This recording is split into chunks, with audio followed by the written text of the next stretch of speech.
Pengamat sepak bola Roni Pangemanan atau Bung Ropan menyebut jika timnas Indonesia akan ketambahan pemain naturalisasi baru jelang Piala AFF 2026. Menurut Bung Ropan, para pemain tersebut akan mampu beradaptasi dengan cepat lantaran sudah bertahun-tahun berkarir di sepak bola Indonesia. Meski baru akan berlangsung pada Juni 2026 mendatang, namun persiapan skuad timnas Indonesia sudah dilakukan jauh-jauh hari oleh pelatih John Hartman. Buktinya, sebuah edaran surat pemanggilan para pemain Super League datang kepada Persija Jakarta yang 4 pemainnya diundang untuk ikut TC pada akhir Mei.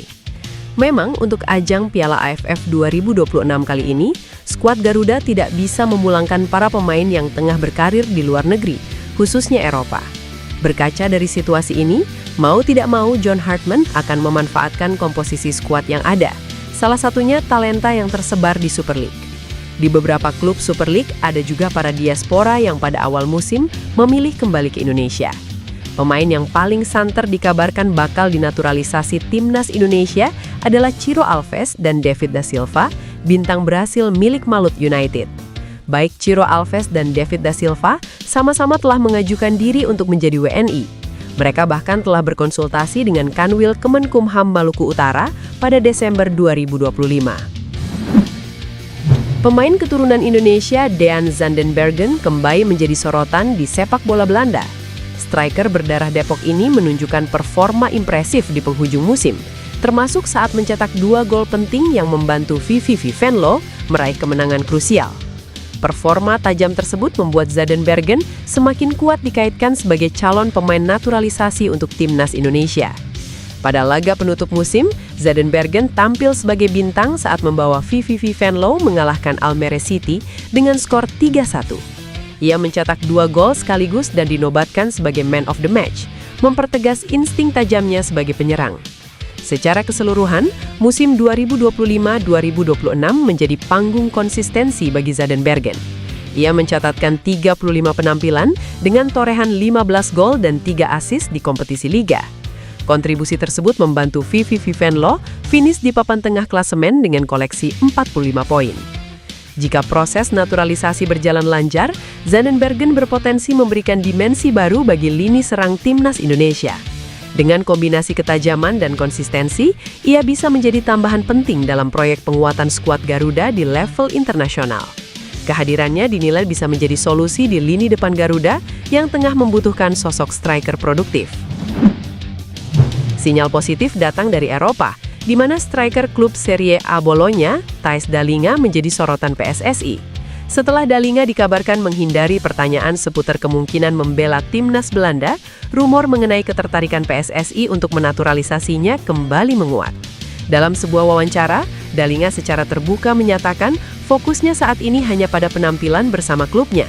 Sikap ini direspons oleh publik dan diyakini menjadi celah bagi PSSI untuk mendekatinya.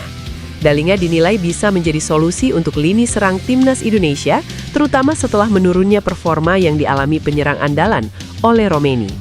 Jika proses naturalisasi ini terwujud, Dallinga berpotensi besar memecahkan rekor sebagai pemain termahal dalam sejarah timnas Indonesia. Dengan nilai pasar yang ditaksir mencapai 208,58 miliar rupiah, kualitas dan pengalamannya bermain di liga-liga top Eropa seperti Ligue 1 dan Serie A menjadi daya tarik utama.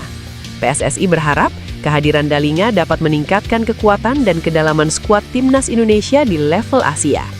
Kualitas dan naluri mencetak golnya dianggap sebagai investasi jangka panjang untuk menghadapi persaingan yang semakin ketat.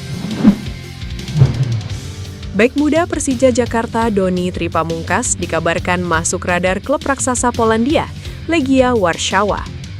Kabar baik datang dari Marcelino Ferdinand yang akhirnya kembali merumput setelah cedera panjang. Dan peluang timnas Indonesia untuk mendapatkan Pascal Struijk juga semakin terbuka. Simak informasi selengkapnya berikut ini. Bek Persija Jakarta Doni Tripamungkas tengah dibidik Legia Warszawa.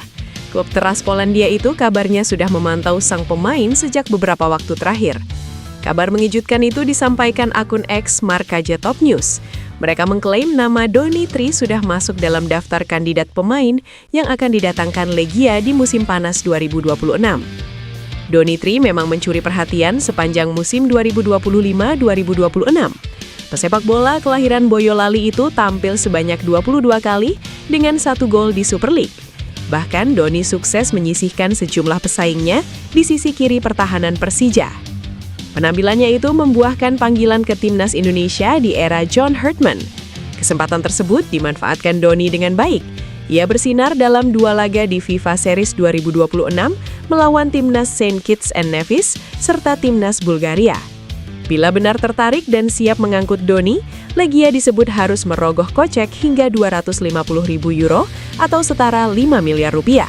Sebab sang pemain masih terikat kontrak hingga 2028 dan punya nilai pasaran 3,8 miliar rupiah. Patut dinanti apakah Doni benar-benar pindah ke Polandia atau tidak. Legia sendiri termasuk klub papan atas di negara tersebut dengan 15 kali juara Liga dan 21 gelar Piala Polandia. Kabar baik akhirnya datang dari Marcelino Ferdinand. Setelah lama absen akibat cedera, Marcelino Ferdinand akhirnya kembali merumput. Namun gelandang muda Indonesia itu belum tampil bersama tim utama AS Trenčín. Kembalinya Marcelino Ferdinand dipastikan bikin pelatih timnas Indonesia John Herdman tersenyum. Pasalnya, pasca kekalahan dari Bulgaria pada Maret lalu, dia sempat menyebut Garuda rindu sosok gelandang kreatif seperti ex-Persebaya Surabaya tersebut. Marcelino menjalani laga comeback sebagai starter untuk AS Trenčín B, tim satelit AS Trenčín, yang berkompetisi di kasta ketiga Liga Slovakia 2025-2026. Dalam pertandingan di Sihab Stadium, Marcelino tampil sejak menit awal saat menghadapi MSK Senek.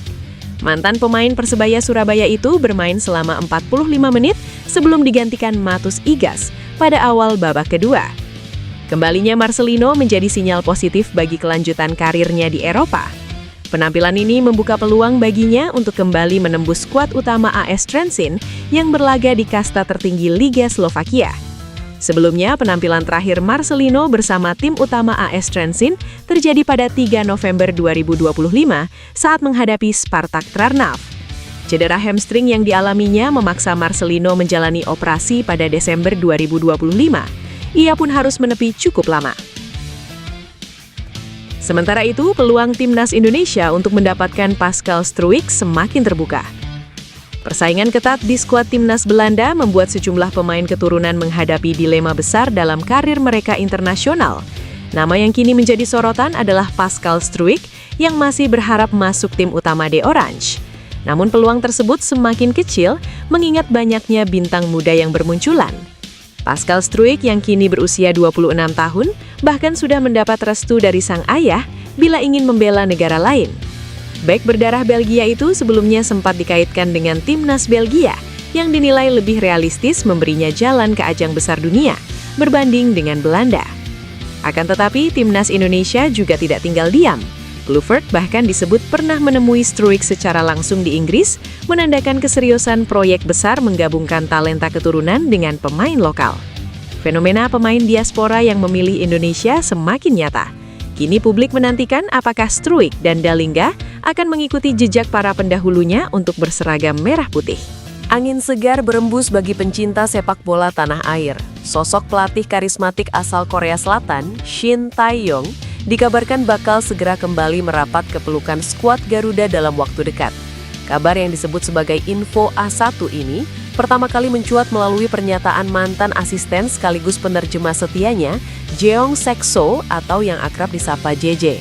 JJ memberikan jawaban singkat namun tegas terkait rumor kembalinya STY ke Indonesia. Saat dikonfirmasi mengenai kebenaran kabar bahwa Shin Tae-yong akan tiba di Jakarta pada 30 April 2026 untuk dirilis secara resmi, JJ mengiyakannya. Konfirmasi ini sontak memicu reaksi luar biasa dari warganet. Banyak pendukung timnas Indonesia yang menyambut antusias, meski beberapa pihak masih merasa terkejut, mengingat dinamika kepelatihan di tubuh PSSI saat ini. Meski kembali ke Indonesia, muncul spekulasi kuat mengenai peran yang akan diemban oleh pelatih berusia 55 tahun tersebut. Mengingat kursi pelatih timnas Indonesia senior saat ini tengah diduduki oleh John Herdman, STY diprediksi tidak akan menggeser posisi pelatih asal Inggris itu. Shin Tae-yong kemungkinan besar akan diberikan mandat untuk menangani kategori usia muda, mulai dari timnas U19 hingga U23.